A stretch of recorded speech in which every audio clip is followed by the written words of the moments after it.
என்னுடைய அரண்மனைக்கே வந்தாலும் என் தாய் தந்தையை பார்த்து இடமறி 3 சுத்து வலமறி 3 சுத்து வந்து அன்னவர் பாதத்தை படிந்த பிறகுதான் பச்சை தண்ணீரா இருந்தாலும் அருந்துவது நம்மளுடைய கடமை.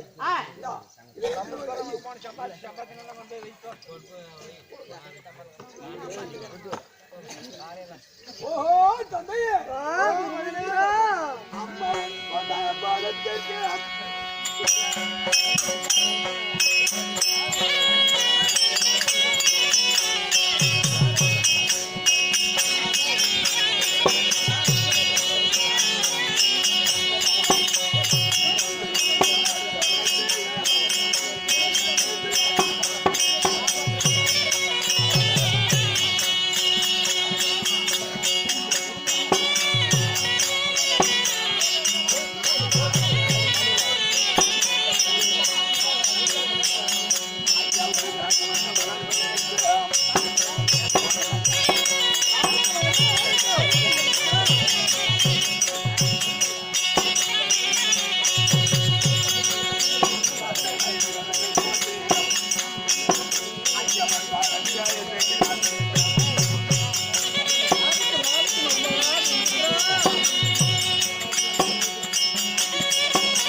என்ன நடந்தது? உனக்கு ஏன் இந்த கணுங்காலில் ரத்தம்? கேக்குறியா? ஆமா, இங்கெல்லாம் ஒண்ணுமே நடக்கல. அப்ப மண்டை உடைந்த காரணம்? மண்டை உடைந்த காரணம் கொஞ்சம் அரிக்கால கொஞ்சம் தாத்தமா வச்சுட்டியா? நான் அந்த கண்ணு ராத்திர ஒண்ணுக்கு போகும்போது டக்குன்னு அப்படி மண்டையில வச்சுட்டேன். இதுக்கு என்ன ஊசி, என்ன மாத்திரை, குளுக்கோஸ் வேற. அங்கிருந்து டாக்டரே என் மருமகன் இங்க வீட்டுக்கே வர சொல்லி. ஆமா, அப்ப இந்த கணுங்காலில் காயம் இருக்கிற காரணம் என்ன? ஓ, இது கேக்குறியா? வெங்காயம் அரிஞ்சிட்டு அருவாமனை அங்க வச்சிருந்தாங்க பாரு. நான் ஒண்ணுக்கு வரும்போது திடீர்னு அப்படி கால் இடிச்சோன்னா லேசா கொஞ்சம் காயம் ஆயிடுச்சு. இதுக்கு நல்ல மாத்திரை மருந்துலாம் போட்டாங்க நல்லா. அப்படியா? ஆமா. அப்படி என்றால் சிறிது நேரம் இங்க அமர்ந்திருக்கேன்.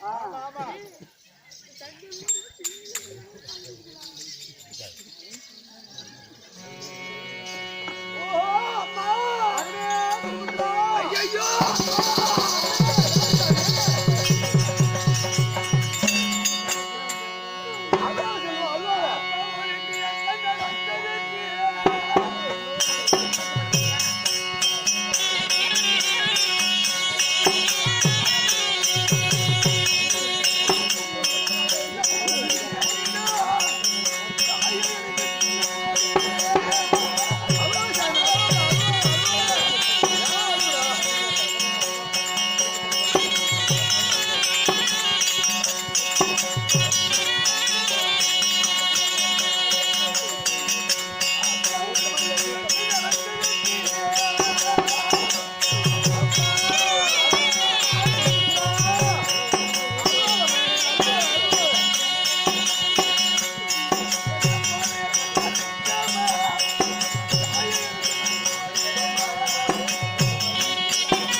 குருபுத்திரா, என்னிடத்தில் மறைக்காமல் சொல்லுமா. எங்களை சாதம் ஊட்டி விட்டு நீ சண்டை விட்டு அல்லவா? இதுக்கு கப்பல் சண்டை அல்லவா? உன் சண்டை ஒண்ணு அம்மா எனக்கு பகுத்து பசியாகுன்னு கேட்டோம். சரி, கேட்டதுக்கு எங்களை அடி அடித்து உதைத்து சரி 8 நாள் புளத்து தண்ணி நாய் குடிக்காத தீனி எங்களை ஊட்டான் அந்த ஓட்டுல. ஏமா உப்பு இல்லைன்னு கேட்டதுக்கு சரி மண்ணள்ளி போட்டான். ஆமா, ஏமா குடிக்க போது நர்றான்னு சொல்லி கேட்டதுக்கு எங்களை அடிச்சு பல சித்திரவதை செய்து விட்டா குருபுத்திரா. அம்மா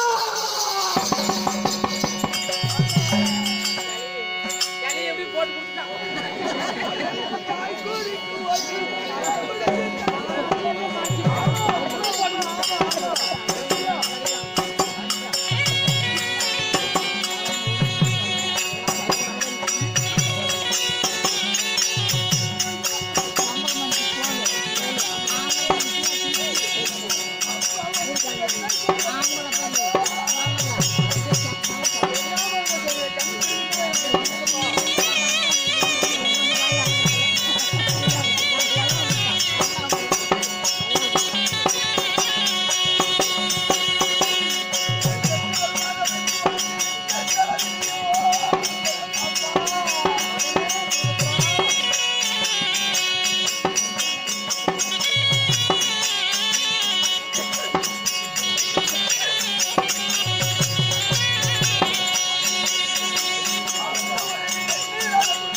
சொன்னதனால் நாய் குடிக்கும் போட்டில் கஞ்ச ஊத்தி. ஆமா, ஆனால் 8 நாள் புளிச்ச கஞ்சி ஊத்தி. ஆமா, உப்பு என்று கேட்டதனால் மண்ணை அள்ளி போட்டு மண்ணியமா போட்டான்னு சொன்ன பிறகு மண்ணை மேல் போட்டு உடைத்தா. ஆமா, இந்த காயானது இனிமேல் இருந்தால் என்ன, போனா என்ன, நாங்கள் மாண்டு மடிந்தால் என்ன, ஆமா, காடு வாங்கிறது வீடு போகிறது, என்னை பற்றி கவலைப்பட வேண்டாம் என்று சொல்கிறேன். ஆமா, நீங்க சந்தோஷமா இருங்க. எங்களை பத்தி ஏதோ நீ நினைக்காது, தப்பா நினைக்காது. நீ சந்தோஷமா குடும்பம் நடத்துங்க. உன்னை பற்றி கவலைப்படாதற்கான நான் இத்தனை நாள் ஒதுங்கி வாழ்ந்தேன். அப்புறம் என்ன மகனா பண்றது? உன் முண்டாடி சொல்லி அடிக்கிறா. உங்களாலதான் எனக்கு குடும்பம் கட்ட போச்சு, அதை போச்சு, எனக்கு குழந்தை குட்டி இல்லைன்னு சொல்றா. எங்களை இருந்து பார்த்து என்ன பண்ண போறோம்? நாங்க எப்படியோ போய் போறோம். நீங்க சந்தோஷமா இருங்க, நாங்க சென்று வரோம். ஏதோ ஒரு நாங்க இறந்து கூட முடிஞ்சுக்கிறோம். ஆமா, இதற்கு மேல் ஆமா, நான் கப்பல் துறைமுகத்துக்கு தன்னும் தனியா சென்றது கிடையாது. சரி, நீ மாண்டு மடிய வேண்டாம்.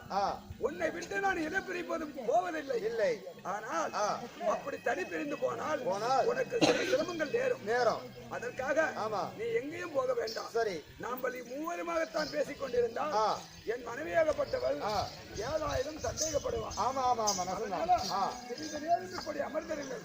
என் மனைவிய குணவதியை பார்த்து விட்டு பிறகு நான் சந்திக்கிறேன். சரி மகனே.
தந்தையாருக்கும் நாய் குடிக்கும் ஓட்டில் கஞ்சி ஊற்றினார். ஆமா, உப்பு என்று போட்டு கேட்டதனால் மண்ணை எள்ளி போட்டிருக்கின்றார்.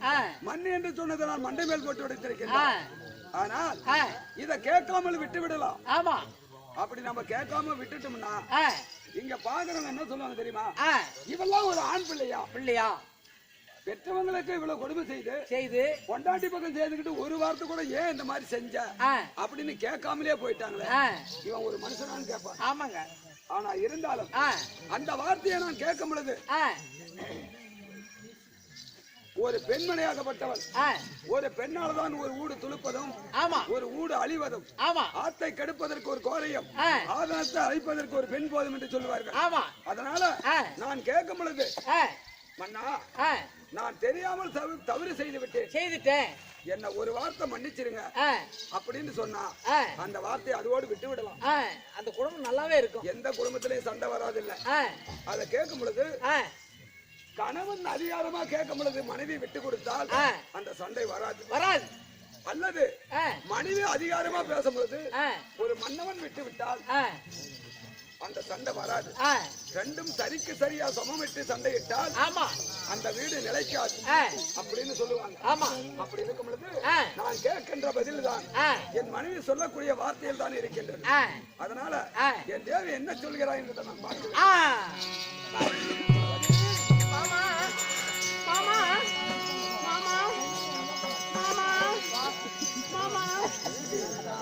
நீங்க போகும்போது ஒரு வார்த்தை தானே கூப்பிட்டேன்.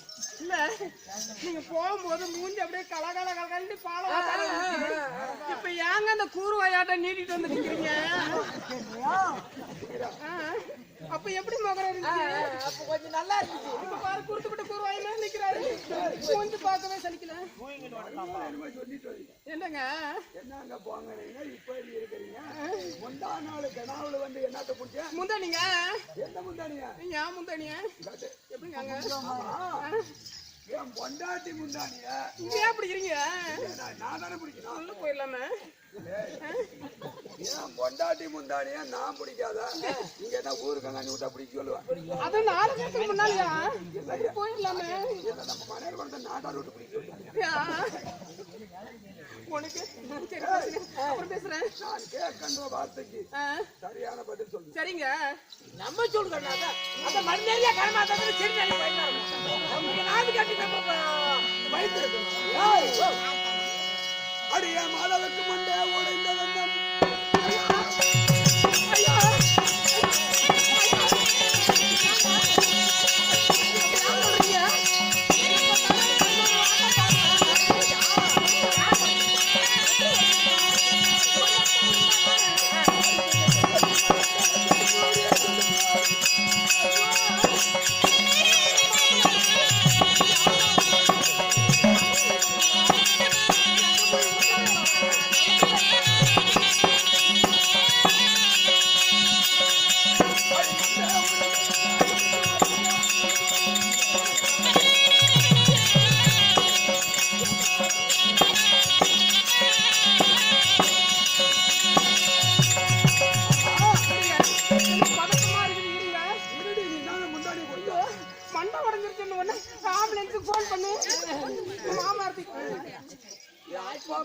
மண்டை உடைஞ்ச காரணம் என்னன்னு கேட்டா இனி இப்ப வந்து ஆம்புலன்ஸ் கொண்டு பாருங்க. நான் குழந்தை இல்லாத எங்க மாமனாரும் மாமியாரும் நான் எப்படி குளிப்பாட்டுறேன்? ஏங்க கை நீட்டுறீங்க? ஏன் கை நீட்டுறா? எதுக்கு மண்டை உடைஞ்சுன்னு தான் கேட்டேன். பாருங்க, மண்டை உடைஞ்ச காரணம் நான் சொல்றது நீ கேளுங்க. இருங்க, பாலால உழ வைத்து பச்சரிச்சு சாதமாக்குன, நெய்யால உழ வைத்து நெல்லரிச்சு சோறாக்குன. பாதி பேர் தூங்குறாங்க, பாதி பேர் முடிச்சிட்டு இருக்காங்க. இவங்களை கூட கேட்டு பாருங்க. ஆமாங்க, போய் பாருங்க, அப்படியே கிடக்குது. சாப்பிட்டு என்ன சொன்னாங்க? மணாரகுண்டத்துல உண்ணாமலை அம்மன் கோயில்ல இன்னைக்கு என்னது சிவராத்திரி.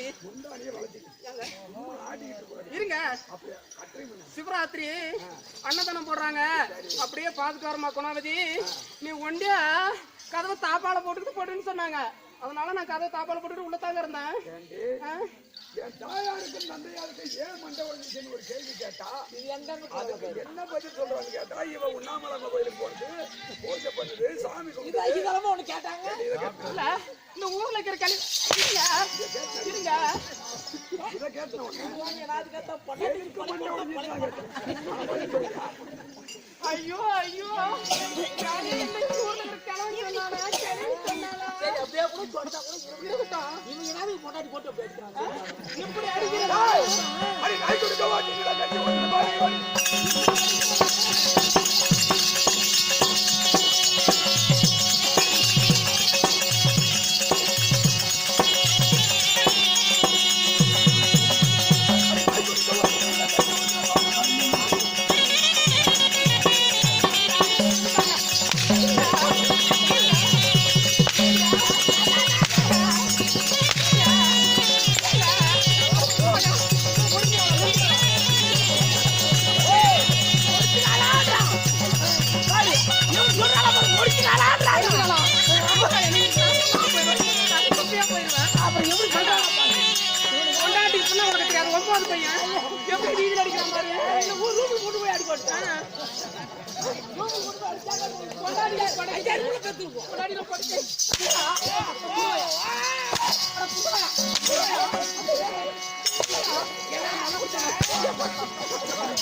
அடிக்கிறீங்க 9 வருஷம் இருந்தேன் ஒரு நாள் தண்ணி கொடுத்துருந்தேன் நான் புள்ள வச்சிருப்பேன்டா 9 பிறந்து புண்டாயா இன்னைக்கு அதுதான் சொல்றேன் இன்னைக்கு அதுதான் நான் சொல்றேன்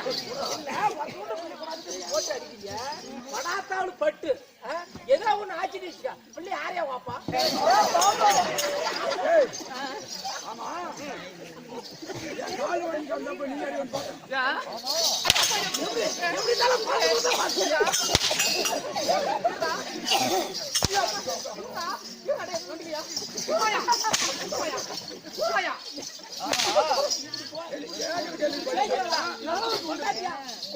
பொண்டாட்டி போட்டு அடிக்கிறானு மாதம் நாளைக்கு ஒரு வாய்ப்பு பழச்சு பழச்சு பொண்டாட்டியா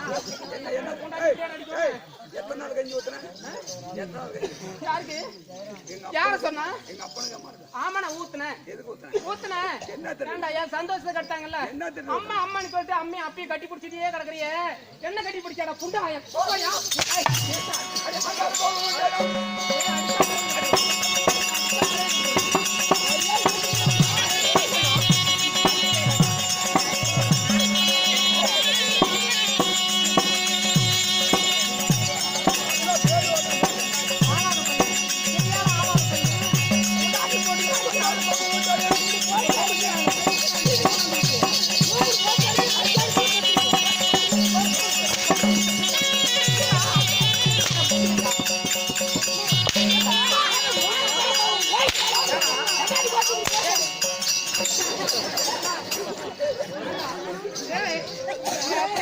போயா இப்படி போட்டு பொண்டாடி போட்டு அப்படியே கூட பதில் தான் இருக்கட்டும்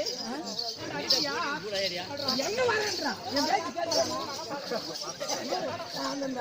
ஊர் வாங்கி முடியாதா போறான் ரெண்டு பேரும் கூட போன கூட மைசூர் போன நீ கீழாச்சி சவுரு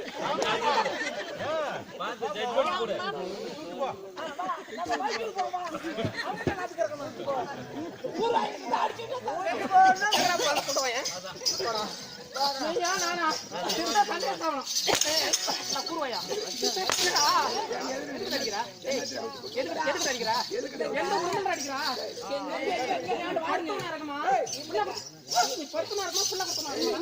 பாருங்க இந்த காணிகளுக்கு தொலை போட்ட மாதிரி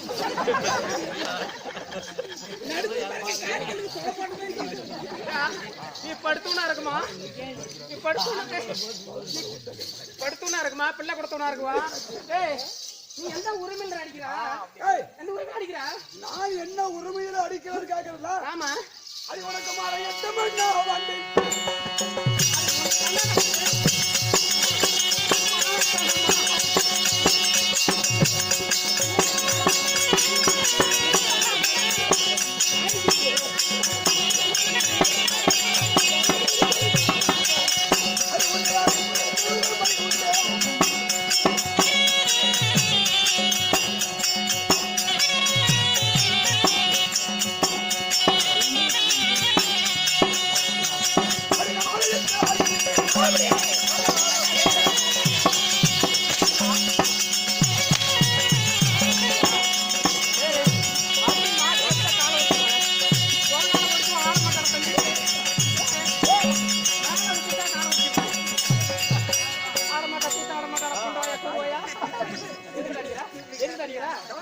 கட்டிய கணவன் உன்னை மாலை தரித்தவன் உனக்கு அடிக்க உரிமை உண்டு. எனக்கு அடிக்கிறது உரிமை இருக்குது. இந்த தாலி கட்டிட்டு தான் ஊருக்கு பெரிய மனுஷன் தான் நாட்டான வந்து அடிக்க சொல்லுவாயா? இதுக்கு மேல பேசினா மரியாதை கட்ட போறீங்க.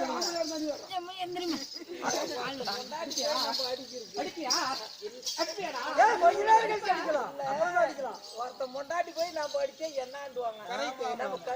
விடிய விடிய என் கூட இருக்கிறா இவனே அடிக்கிறதுக்கு இந்த நாட்டார்தான் அடிக்க முடியுமா, துரத்தான் அடிக்க முடியுமா, கங்காணி தான் அடிக்க முடியும். என்ன பண்ண உன்னை பார்த்தாலே தொட மாட்டாங்கடி. எப்படி போய் நம்ம பொண்டாட்டி இல்லைங்க பொண்டாட்டி போய் குழந்தை போய் நான் அடிக்க முடியுமா? தொட்டு தாலி கட்டினா அந்த உரிமையில் அடிக்கிறேன். நீ அவ்வளவு ஒரு அற்புதமான பொண்ணு. உன்னை தொட்டு அடிக்கிறது கூட எல்லாம் நினைப்பாங்க. ஆமா, இந்த ஊரே கேட்டு பாரு.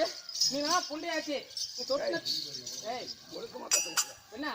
என்ன உரிமையில் அடிக்கிறேன்னு உன்னை தாலி கட்டிய கணவன் நான். ஆமா, அடிப்பதற்கு உரிமை. இந்த தாலி தானே கட்டினா? ஆமா, இந்த தாலி தானே கட்டினா? ஆமாடி. இதுக்கு தான் அடிக்கிறேன்.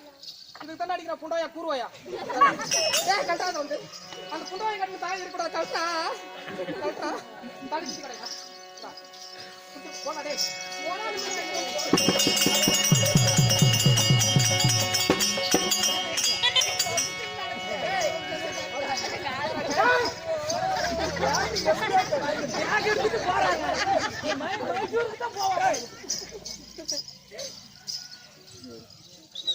எந்த குடும்பத்திலையும் சண்டை வராத குடும்பம் எதுவுமே கிடையாது. ஆமாங்க. யாரும் ஒரு கணவன் அடித்தால், ஒரு தவறு செய்தால் அது தவறு இல்லை தெரியாமல் செய்தேன் என்று சொல்ல வேண்டும். அப்படி சொல்லினால் அந்த சண்டை வளராது. ஆமாங்க. ஆனால் இன்னைக்கு இவ தாலியை கழட்டி எரிஞ்சிருக்காருன்னா இதுக்கு காரணம் என்ன? கட்டிய கணவன் நமக்கு உடல் உறவு சேரவில்லை. இவன் ஒரு ஆண்கள் கிடையாது. ஆமா, அப்படி என்றால் இந்த தாலி இருக்க மட்டும்தான் இவனுக்கு சொந்தம். இந்த தாலி இல்லைன்னா ஊர்ல யார்கிட்ட வேணாலும் பேசலாம், யார்கிட்ட வேணாலும் கேட்கலாம். ஆமா, யாரும் கேட்க முடியாது. அப்படிங்கிற ஒரு ஆணுகத்தினால் கட்டிய தாலியை கழட்டி முகத்தின் மேல் எரிந்திருக்கின்றான். ஆனால் இது மாதிரி ஒரு ஆலயத்துக்கு முன்பதாக காலையில் கதிரவன் உதயம் என்ன இப்படிப்பட்ட குரு பெரியவர்கள் அமர வைத்து அம்மியை விதித்து அருந்துதி பார்த்து நான் தாலி கட்டிய கணவன் உண்மையானால் நான் சொல்கின்ற வாக்கு விளக்கு பலிக்கும். இல்லை என்றால் பலிக்காமல் போகவிட்டும். எப்பொழுது என் தாயாருக்கும் நந்தையாருக்கும் நாய் குடிக்கும் ஓட்டில் கஞ்சியை ஊத்தி உப்பு இல்லை என்றதற்கு மண்ணை அள்ளி போட்டு மண்ணு என்று சொன்னதனால் மண்டை மேல் போட்டு உடைத்தாலோ, ஆனால் ஏன் தெரியுமா? அவ காமவெறி தீரலங்கிறதுக்காக அந்த மாதிரி வேலை செய்தான். ஆமா, அதனால இவ இன்னொரு ஜென்மமா இருந்தாலும் சரி அந்த காமவெறி தீர வேண்டும் என்றால் இது மாதிரி 4 பேர் கண்ணால பார்த்து இவளை காரி துப்பும்படியாகத்தான் நாயாக போக கடவுள் சாபம்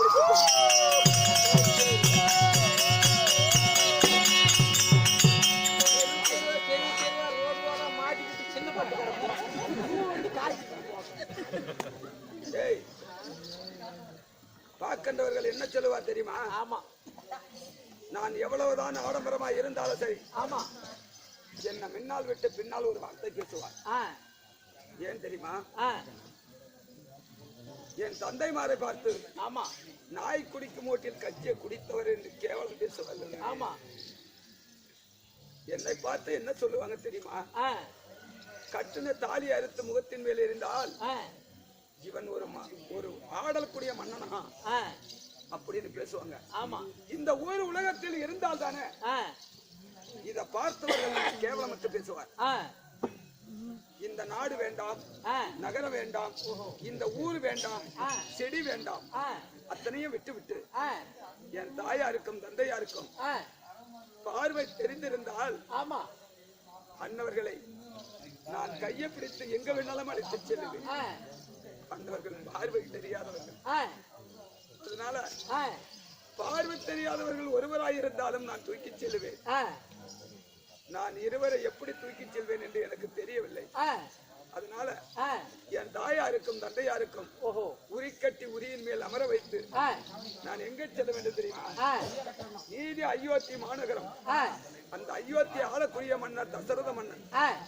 தசரத மன்னன் நாட்டுக்கு சென்றால் என் தாய் தந்தை உயிர் இருக்க வரைக்கும் அந்த நாட்டுக்கு சென்று தஞ்சம் பிழைத்து வெற்றி எடுத்தாது என் தாய் தந்தை என்னை காப்பாற்றிக் கொள்ளுவேன். அதனால இங்க இருக்கின்ற குடிபடி மக்களை கூப்பிடுங்கள். நான் என்னுடைய சொத்து சுகமெல்லாம் தர்மத்தை அளித்து விட்டு என் தாய் தந்த மாதிரி நான் தூக்கி செல்ல